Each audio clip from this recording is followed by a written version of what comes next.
Hello दोस्तों, स्वागत है आप सभी का मेरे इस चैनल पे। मैं हूं तारिक और आप देख रहे हैं बेसिक नॉलेज। दोस्तों, आज की इस वीडियो में हम लोग बात करने वाले हैं बाल विकास एवं शिक्षा शास्त्र की कुछ महत्वपूर्ण 15 क्वेश्चंस के ऊपर, जो कि आपके सीटेट एग्ज़ाम के लिए, आपके यूपीटेट एग्ज़ाम के लिए या फिर अन्य टीचिंग एग्ज़ाम्स के लिए बहुत इंपॉर्टेंट माने जाते हैं। क्योंकि ये क्वेश्चंस ऐसे चुनिंदा क्वेश्चंस हैं जो कि आपके एग्ज़ाम में बहुत बार रिपीट हुए हैं और बहुत बार पूछे जाते हैं सारे क्वेश्चंस। ये क्वेश्चंस पेपर 1 पेपर 2 दोनों के लिए मोस्ट इंपॉर्टेंट है। तो चलिए शुरू करते हैं इस वीडियो को। तो अगर आपने मेरे चैनल को सब्सक्राइब नहीं किया है तो अभी तुरंत कर लें, और वीडियो पसंद आए तो वीडियो को लाइक करिएगा, मेरे इस वीडियो को अपने दोस्तों के साथ शेयर करिएगा। तो चलिए शुरू करते हैं इस वीडियो को।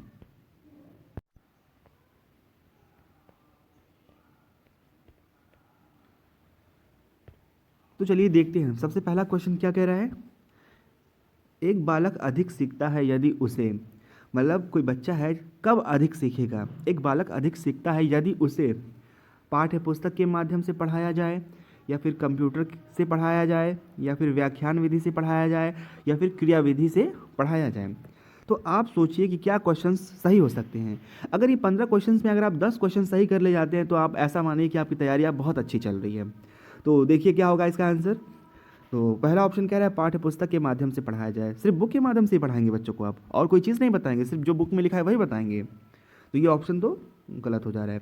कंप्यूटर से पढ़ाना, अब बच्चों को डायरेक्ट कंप्यूटर तो हम पकड़ा नहीं देंगे, बच्चों को कम से कम कंप्यूटर की नॉलेज तो होनी चाहिए, तब तो बच्चों को हम कंप्यूटर के माध्यम से पढ़ाएंगे। तो ये भी ऑप्शन गलत है।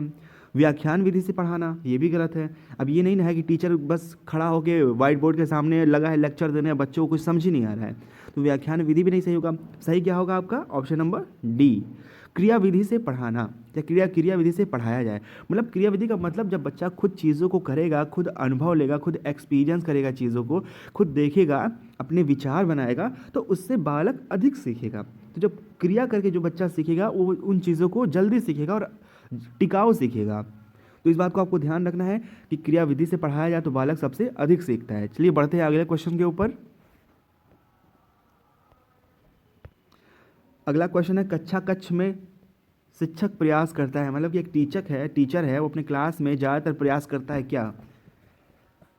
छात्रों को अनुभव प्रदान करने का, छात्रों को सहायक अधिगम वातावरण देने का, छात्रों को चिंतन का अवसर देने का, या उपयुक्त सभी। तो यहाँ पे जैसे कि देखिए दोस्तों, यहाँ पे लिखा हुआ है छात्रों को अनुभव प्रदान करने का, तो हाँ बिल्कुल सही है।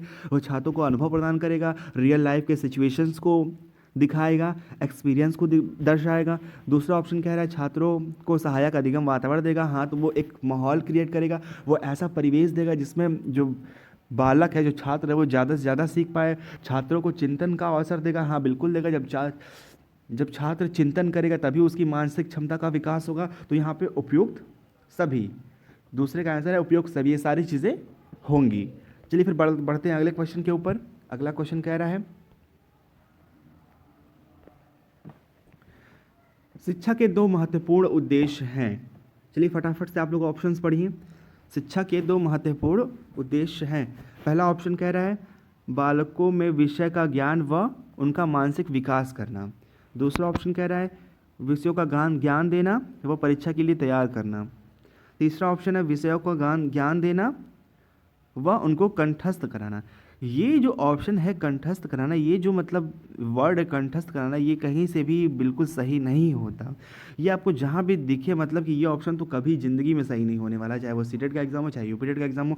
बच्चों को कभी रटवाना नहीं है, रट्टे नहीं लगवाने हैं, कभी कंठस्थ नहीं करवाना है, कभी रोट लर्निंग पे फोकस नहीं देनी है, बच्चों को करके सीखने का मौका देना है। तो ये तो ऑप्शन बिल्कुल नहीं सही हो सकता। जहाँ आपको रटना या फिर ये सारी चीज़ें आ गई, कंठस्थ करना, तो वो कभी सही नहीं होगा। चौथा ऑप्शन क्या कह रहा है विषयों का ज्ञान देना व व्यावसायिक कौशल का विकास करना। तो यहाँ पे जो सही ऑप्शन है वो ऑप्शन नंबर फर्स्ट है, बालकों में विषयों का ज्ञान व उनका मानसिक विकास करना। जब बच्चे का मानसिक विकास होगा तभी वह हर चीज़ को समझ पाएगा, सोच पाएगा, उस पर अपना विचार बना पाएगा और अपने विचारों को व्यक्त कर पाएगा, अगर उसके मानसिक क्षमता का विकास होता है तो। यहाँ पे ये बहुत इंपॉर्टेंट बात यहाँ पे की गई है, इसलिए इस यहाँ पे ऑप्शन नंबर ए सही हो जाएगा। चलिए बढ़ते हैं अगले टॉपिक के, मतलब अगले क्वेश्चन के ऊपर। अब अगला क्वेश्चन कह रहा है, अगला क्वेश्चन है अधिकांश बालक अपनी मातृभाषा सीख लेते हैं, मतलब कि जो अधिकांश बालक अपनी मातृभाषा सीख लेते हैं, तो कितनी उम्र में जब बच्चे होते हैं तो अपनी मातृभाषा सीख लेते हैं, तो यहाँ पे ऑप्शन नंबर हो जाएगा ये सही, बी। 4 वर्ष की आयु तक जो अधिकांश बालक है अपनी मातृभाषा को अच्छी तरह से सीख लेते हैं। चलिए बढ़ते हैं अगले क्वेश्चन के ऊपर। अगला क्वेश्चन क्या कह रहा है? अगला क्वेश्चन है 6 से 11 वर्ष आयु वर्ग के छात्रों को आवश्यकता होती है।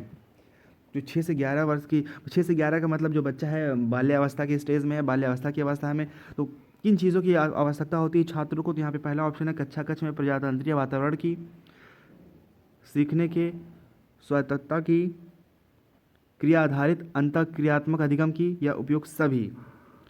तो यहाँ पे ऑप्शन नंबर क्या सही होगा? ऑप्शन नंबर यहाँ पे डी सही हो जाएगा, सारे सही है। कक्षा कक्ष में प्रजातंत्रीय वातावरण भी चाहिए बच्चों को, क्रिया आधारित भी करना है, अंतःक्रिया मतलब क्रिया करके सीखनी है, और एक दूसरे से कोलैबोरेट करके चीज़ों को सीखना है, तो यहाँ पे क्या होगा? उपयुक्त सभी हो जाएगा। चलिए बढ़ते हैं अगले क्वेश्चन पे।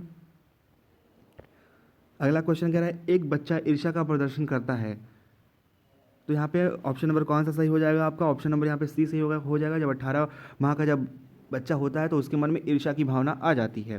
चलिए बढ़ते हैं अगले क्वेश्चन के ऊपर। अगला क्वेश्चन है बालक विविध प्रकार से सीखता है। क्वेश्चन कह रहा है बालक विविध प्रकार से सीखता है। आपके सामने ऑप्शंस है शिक्षक के भाषण द्वारा।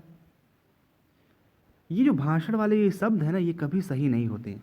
मतलब कहने का मतलब इसमें तो शिक्षक ही सिर्फ एक्टिव है, सक्रिय है, बच्चे तो बस एक पैसिव निष्क्रिय प्राणी की तरह बैठे हैं, चीज़ों को सुन रहे हैं। जब वो कुछ करेंगे नहीं, जब वो कुछ मतलब समझेंगे नहीं, तो कैसे वो चीज़ों को सीखेंगे?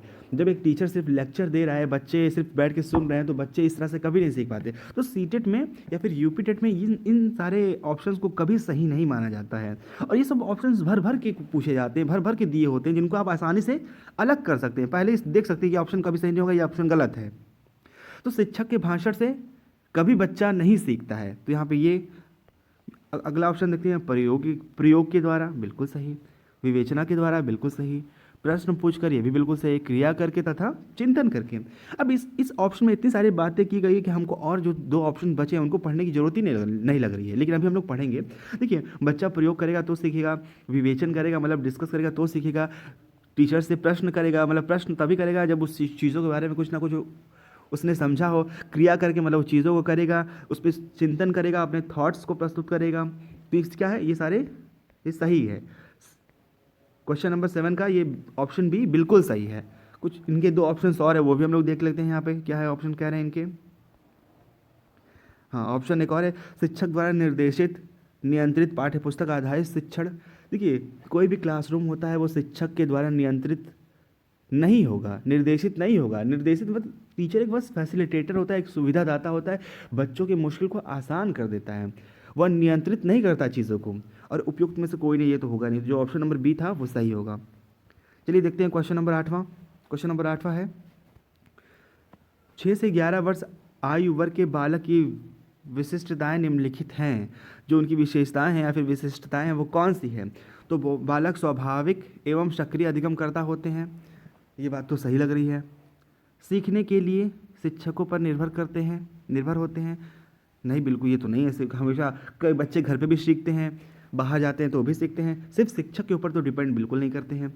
बालक शिक्षकों से ज्ञान प्राप्त करते हैं, ये भी नहीं। शिक्षक सिर्फ एक सुविधादाता है, वो सुविधा प्रदान करता है। बालक सीखने में रुचि नहीं रखते, ऐसा तो नहीं है। बालक तो क्या बोलते हैं, नन्हे वैज्ञानिक होते हैं, उनको तो चाहे तो हर चीज़ सीख के रख दें, लेकिन उनको मौका मिलना चाहिए, उनको अवसर मिलना चाहिए, उनको वैसा परिवेश मिलना चाहिए। तो यहाँ पे ऑप्शन नंबर जो 1 है, बालक स्वाभाविक एवं सक्रिय अधिगम करता है, बालक एक सक्रिय अधिगम करता है, यहाँ पे एक्टिव होते हैं बालक। चलिए फिर बढ़ते हैं अगले क्वेश्चन के ऊपर। अगला क्वेश्चन है 9, सृजनशील बालक के बारे में कौन सा कथन सत्य नहीं है? मतलब कि जो क्रिएटिविटी होती है, जो क्रिएटिव बालक है, जो क्रिएटिव बच्चा है, उसके बारे में क्या सही नहीं है?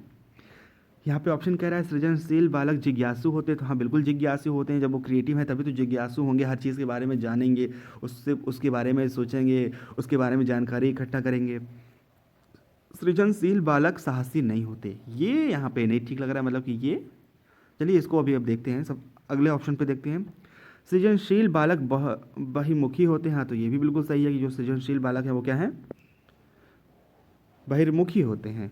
ऑप्शन नंबर जो डी है, सृजनशील बालक महत्वाकांक्षी होते हैं, हाँ ये भी सही है, ये भी सही है और ये भी सही है। बोला क्या था कि कौन सा सत्य नहीं है, तो ये जो ऑप्शन नंबर बी है, ये बी, ये क्या है, ये सही नहीं है, क्योंकि सृजनशील बालक साहसी होते हैं, यहाँ पे लिखा है कि साहसी नहीं होते हैं। तो ये आपको ध्यान रखना है, यहाँ पे जो ऑप्शन करेक्ट हो जाएगा वो क्या हो जाएगा, ऑप्शन नंबर बी। चलिए बढ़ते हैं अगले क्वेश्चन के ऊपर। नवीन ज्ञान की प्राप्ति होती है, मतलब किसी बच्चे में नए ज्ञान की प्राप्ति होती है, कैसे होती है, जैसे बच्चा कोई नया नया ज्ञान प्राप्त करता है तो वो किस तरह से होता है, तो यहाँ पे ऑप्शन है ज्ञान के स्थानांतरण के द्वारा, तो नहीं, रटने के द्वारा, इसको तो आप देख के बिल्कुल तुरंत किनारे किया करिए कि ये तो कभी हो ही नहीं सकता, किसी भी कीमत पे ये ऑप्शन तो बिल्कुल नहीं होगा, तो ये भी गलत।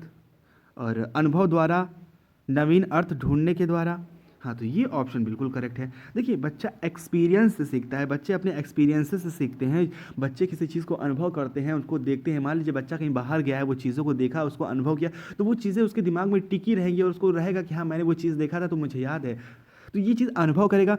उसको नवीन अर्थ ढूंढने के द्वारा, मतलब इस चीज़ से बच्चा बहुत जल्दी सीखता है, अनुभव के द्वारा बच्चा बहुत तेज़ी से सीखता है। तो इसलिए हमको क्या करना है, बच्चों को अनुभव प्रदान करना है, बच्चों को ऐसे अवसर देना है ताकि वो बच्चे करें और फिर उससे अनुभव लें। जब बच्चे करेंगे तभी अनुभव लेंगे, तभी सारी चीज़ें ठीक हो पाएंगी। तो जो नवीन ज्ञान की जो प्राप्ति होती है अनुभव के द्वारा, नवीन अर्थ ढूंढने के द्वारा, मतलब इन दोनों चीज़ों के द्वारा नवीन ज्ञान की प्राप्ति होती है। तो यहाँ पे 10 नंबर क्वेश्चन का आंसर होगा ऑप्शन नंबर सी। चलिए बढ़ते हैं अगले क्वेश्चन के ऊपर। अगला क्वेश्चन कह रहा है शिक्षण एक प्रक्रिया है, मतलब कि जो टीचिंग है, टीचिंग प्रोसेस है, वो कैसी एक प्रक्रिया है। ऑप्शन नंबर यहाँ पे दिया हुआ है, शिक्षक द्वारा अधिगमकर्ता को ज्ञान के स्थानांतरण की, दूसरा ऑप्शन है अधिगम को निर्देशित करने की, तीसरा अनुदेशन देने की, चौथा है शिक्षण अधिगम को सरलीकरण करने की। तो यहाँ पे जो ऑप्शन सही हो जाएगा ये ऑप्शन नंबर डी है। जैसे कि जो शिक्षण अधिगम को सरलीकरण की, जैसे मान लीजिए कि टीचर का काम क्या है, कोई अगर टॉपिक है तो उसको सरल करके, सरल भाषा में, सरल तरीके से वो बच्चों के सामने उस चीज़ को प्रस्तुत करे, जिससे कि बच्चा उस चीज़ को समझ सके। तो यहाँ पे जो ऑप्शन है अधिगम, शिक्षण अधिगम का सरलीकरण करने में शिक्षण की प्रक्रिया है जो कि बहुत महत्वपूर्ण भूमिका निभाती है। तो यहाँ पे ऑप्शन नंबर डी सही हो जाएगा। चलिए बढ़ते हैं अगले क्वेश्चन के ऊपर। बच्चे का सामाजिक विकास वास्तव में प्रारंभ होता है, जो बच्चे का सामाजिक विकास है, जो सोशल डेवलपमेंट है, वह किस अवस्था में प्रारंभ होता है। तो यहाँ पे ऑप्शन नंबर हो जाएगा ऑप्शन नंबर सी, पूर्व वाले अवस्था में बच्चे का सामाजिक विकास शुरू हो जाता है। तो यहाँ पे आपको ये ध्यान रखना है कि बच्चे का सामाजिक विकास पूर्व वाले अवस्था से शुरू हो जाता है। चलिए बढ़ते हैं अगले क्वेश्चन के ऊपर। अगला क्वेश्चन क्या कह रहा है, प्राथमिक कक्षा के बालकों के लिए शिक्षण की उपयुक्त विधि है, मतलब शिक्षण की उपयुक्त विधि कौन सी विधि है। तो यहाँ पे आपके सामने ऑप्शंस दिए हुए हैं, प्रयास व भूल की विधि, अनुकरण विधि, व्याख्यान विधि या खेल विधि। तो यहाँ पे सबसे जो सही है वो है खेल विधि। प्राथमिक कक्षा की बात की गई है। प्राथमिक कक्षा का मतलब है क्लास 1 से 5 तक, ये होता है प्राथमिक। अपर प्राइमरी की बात करें तो वो 6 से 8 तक होता है, इसको हम लोग अपर प्राइमरी को हम लोग जूनियर भी कहते हैं, तो इस बात का आपको ध्यान रखिएगा। और ये होता है प्राथमिक स्तर। तो प्राथमिक स्तर की बात करिए तो प्राथमिक स्तर पे ज़्यादा बच्चों का दिमाग होता है, बच्चों का मन होता है खेलने पे होता है, तो खेल विधि से आप बच्चों को कोई भी चीज़ आसानी से सिखा सकते हैं, तो इस बात का आपको ध्यान रखना है। बढ़ते हैं अगले क्वेश्चन के ऊपर। तो यहाँ पे जो ऑप्शन है ये सही हो जाएगा, ऑप्शन नंबर डी। अब देखिए क्वेश्चन क्या कह रहा है, क्वेश्चन नंबर 14, भारतवर्ष में प्राइमरी शिक्षा निम्नलिखित पर बल देती है। जो प्राइमरी शिक्षा है, जो प्राथमिक शिक्षा है, वह किस पे बल देती है। तो यहाँ पे ऑप्शन दिए हुए हैं, बोध का विकास करना, आध्यात्मिक पक्ष पर बल देना, विवेचनात्मक चिंतन का विकास करना, या फिर रटने को प्रेरित करना। तो ये तो पहले गलत करते हैं इसको हम, ये तो बिल्कुल नहीं सही हो सकता है। और यहाँ पे क्या है, क्वेश्चन नंबर 14, बताइए आप लोग आंसर तुरंत बताइए इसका। तो यहाँ पे देखिए जो ऑप्शन नंबर पहला आपको नज़र आ रहा है, बोध का विकास, ये ऑप्शन बिल्कुल सही हो जाएगा कि प्राथमिक स्तर पर जो प्राइमरी शिक्षा निम्नलिखित पर बल देती है, तो बोध के विकास पर। जब बच्चा बोध करेगा, चीज़ों को समझ पाएगा, बोध का मतलब होता है अंडरस्टैंडिंग, मतलब चीज़ों को समझना। तो जब बच्चा चीज़ों को समझेगा तभी उसके बारे में अपनी थॉट्स को प्रस्तुत कर पाएगा, और उस चीज़ का मतलब उस वस्तु का मतलब जो उसने जो समझ बनाई है उस चीज़ों से और दूसरों चीज़ों पे वो चीज़ को अप्लाई कर सकेगा। तो इस बात को आपको ध्यान रखना है कि जो प्राइमरी शिक्षा क्या है, बोध का विकास करने पर बल देती है, मतलब कि समझ अंडरस्टैंडिंग बनाने पे बल देती है। मतलब 14 का जो ऑप्शन नंबर ए सही हो जाएगा। यहाँ पे बढ़ते हैं अगले क्वेश्चन के ऊपर। अगला क्वेश्चन कह रहा है शिक्षण और अधिक प्रभावशाली हो सकता है यदि, जो शिक्षण है मतलब कि जो टीचिंग प्रोसेस है वो और अधिक इफेक्टिव हो सकता है यदि, पहला ऑप्शन है छात्रों को स्वयं कार्य करने की स्वायत्ता व नियंत्रण दिया जाए, या फिर दूसरा ऑप्शन है छात्र अधिगम शिक्षा द्वारा निर्देशित एवं नियंत्रित हो, अधिगम शिक्षक द्वारा निर्देशित हो, तीसरा ऑप्शन है शिक्षक तथ्यों की व्याख्या करने के लिए केंद्रीय भूमिका निभाए, या फिर चौथा ऑप्शन है शिक्षक अधिगम को निर्देशित करे। तो यहाँ पे जो ऑप्शन नंबर सही हो जाएगा, मैं जैसा कि मैंने आपको बताया है, कोई बच्चा तब अधिक सीखता है जब वह उस काम को स्वयं करे, चीज़ों को स्वयं करे और उसको उस चीज़ में पूरा नियंत्रण मिले, नियंत्रण दिया जाए। टीचर का काम क्या है, बच्चों को बस वो देखे, सुविधा दे, जिस चीज़ में बच्चों को कमी आ रही है वो उस चीज़ को बताए, एक फैसिलिटेटर का काम करे, एक सुविधादाता बने। तो बच्चा स्वयं काम करके चीज़ों को सीखेगा, तब जिससे शिक्षण की जो प्रक्रिया है वो अधिक प्रभावी होगी। तो यहाँ पे जो ऑप्शन नंबर 1 है, जो ऑप्शन नंबर ए है, शिक्षण को स्वयं कार्य करने की स्वायत्ता व नियंत्रण दिया जाए, तब वह जो छात्रों को स्वयं कार्य करने की स्वायत्ता व नियंत्रण दिया जाए, जिससे कि शिक्षण प्रक्रिया अधिक प्रभावी हो सकती है। तो ये थे 15 कुछ क्वेश्चंस। आप कमेंट में लिखिएगा कि आपने कितने सही कर पाए। और चलिए मिलते हैं अगले वीडियो में कुछ और अन्य क्वेश्चंस के साथ और इम्पोर्टेंट क्वेश्चंस के साथ।